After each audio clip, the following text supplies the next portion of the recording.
ಕಡಬ ಸುಬ್ರಹ್ಮಣ್ಯ ಗ್ರಾಮದ ಕುಲ್ಕುಂದ ಬಿಸ್ಲಿ ರಸ್ತೆಯ depot pickup ವಾಹನ ಆಯತಪ್ಪಿ ಬಿದ್ದಿದ್ದು, ಮುಂದಿನ ಕಾನೂನು ಕ್ರಮಕ್ಕಾಗಿ ವಾಹನವನ್ನ ಹಾಗೂ ಹಾಸನ ಅರಕಲಗೂಡು ನಿವಾಸಿಗಳಾದ ವಾಹನದ ಚಾಲಕ ಚಂದ್ರಶೇಖರ ಮತ್ತು ಕ್ಲೀನರ್ ಮೋಹನ ಎಂಬವರುಗಳನ್ನ ಠಾಣೆಗೆ ಕರೆತರಲಾಗಿದೆ.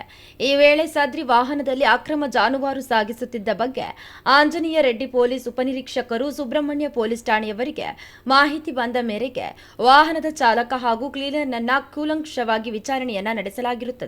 ವಿಚಾರಣೆಯಲ್ಲಿ ಆರೋಪಿತರು ಯಾವುದೇ ಪರವಾನಗಿ ಇಲ್ಲದೆ ಜಾನುವಾರುಗಳನ್ನ ಮಾಂಸ ಮಾಡಿ ಮಾರಾಟ ಮಾಡುವ ಉದ್ದೇಶದಿಂದ ಹಿಂಸಾತ್ಮಕವಾಗಿ ಪಿಕಪ್ ವಾಹನದಲ್ಲಿ ಸಾಗಾಟ ಮಾಡುತ್ತಿದ್ದು, ವಾಹನ ಆಯತಪ್ಪಿ ಬಿದ್ದಾಗ ಸದ್ರಿ ಜಾನುವಾರುಗಳನ್ನು ವಾಹನದಿಂದ ಇಳಿಸಿ ಓಡಿಸಿರುವುದು ತಿಳಿದು ಬಂದಿದೆ.